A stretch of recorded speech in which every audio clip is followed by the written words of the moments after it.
Happy Thanksgiving. So we're gonna make some drinks here today. Be sure to like, comment, and subscribe, and hit the notification bell so you can get alerts on updated videos.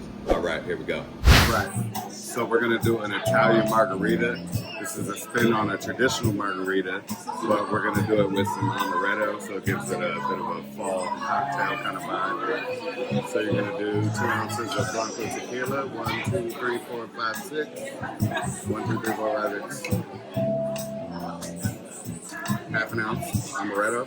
1, 2, 3. I'm gonna give it some ice. Half an ounce of lime juice. Give it a good shake.